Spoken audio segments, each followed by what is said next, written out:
Jour moins 62. Bonsoir les collègues, j'espère que vous allez bien. Je vous fais la petite vidéo récap de la journée, puis je passerai à Paul comme hier. On s'est dit que c'était le meilleur moyen de vous faire les récaps de journée. Peut-être qu'un jour on fera un appel, mais là pour l'instant, on fait un peu des passes D quoi.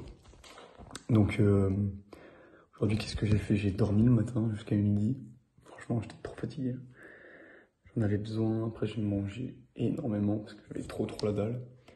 Et j'ai taffé, du coup, début d'après-midi jusqu'en fin de soirée.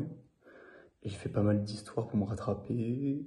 Notamment, genre, j'ai fiché une carte qui était super nulle. Genre, vous savez, comme je révise les thèmes transversaux en ce moment, je voulais faire un truc sur la mondialisation. J'ai pas trouvé. J'ai trouvé un truc sur une planète financière. Et c'était rien et sa mère, genre, c'était pas du tout complet. Et c'était grave un sujet précis.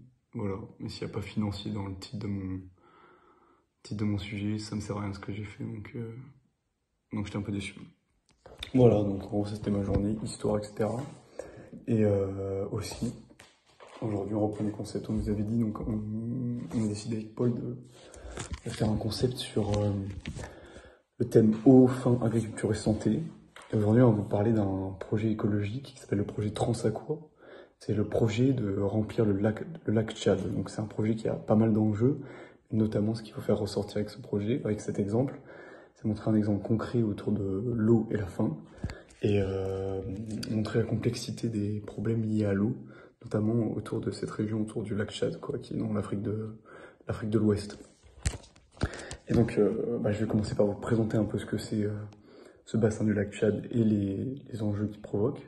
Et Paul va vous expliquer le projet Transaqua en lui-même et les limites de ce projet.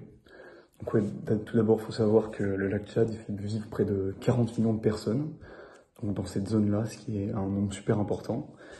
Et en fait, là, comme c'est un lac qui est autour de la région du Niger, du Nigeria, etc., la violence de Boko Haram au Nigeria, ça a fait que la région a été plongée dans une grave crise humanitaire. Donc il y a eu pas mal de soucis à propos de ça.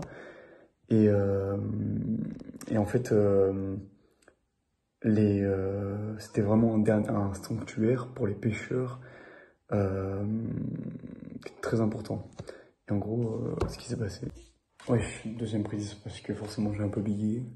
Donc je suis en train de vous dire que le lac Tchad, c'est un lieu qui est très important pour les pêcheurs, et donc il fait vivre plus de 40 millions de personnes. Et donc toutes les élites et tous les habitants de cette zone, ils sont hantés par la vision d'un lac Tchad qui s'assécherait. Et donc, notamment parce qu'en fait, depuis les années 70-80, le lac Tchad, il a perdu plus de 90% de sa superficie à cause de l'assèchement.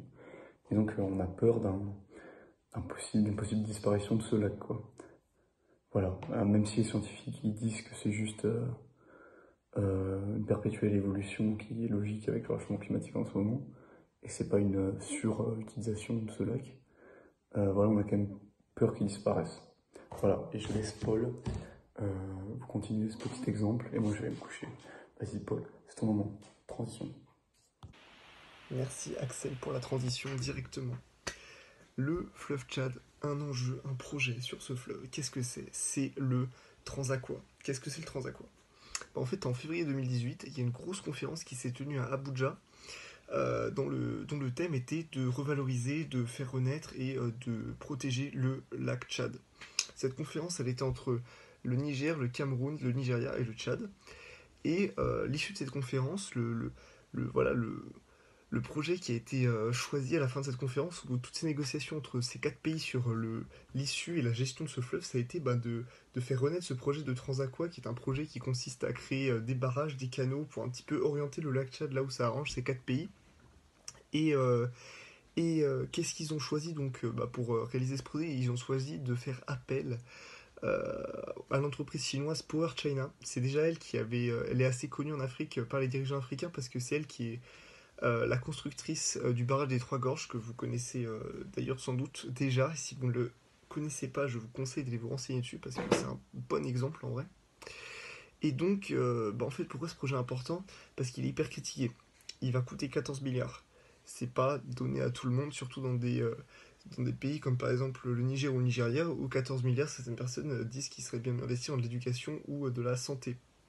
Et puis il perturberait le débit d'un fleuve, le fleuve Ubangi, qui est un des affluents majeurs du fleuve Congo, et ça aurait des conséquences plutôt, sur l'écosystème de la République démocratique du Congo, qui a d'ailleurs pas participé à ces négociations, donc qui sont un peu exclus de ce projet.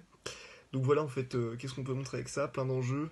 L'enjeu des ressources en Afrique est hyper important, de la façon dont elles sont gérées, et peut-être même des ingérences chinoises en Afrique, parce que là, ici la Chine c'est clairement l'intermédiaire de poids qui est choisi pour construire ces barrages. On sait que la Chine sera prête à se faire respecter, à faire respecter ses ingénieurs, et que personne ne vient leur marcher sur les pieds pendant la construction du barrage. Donc voilà, plein de choses à dire sur ce super fleuve. Je vous fais des bisous, et à demain.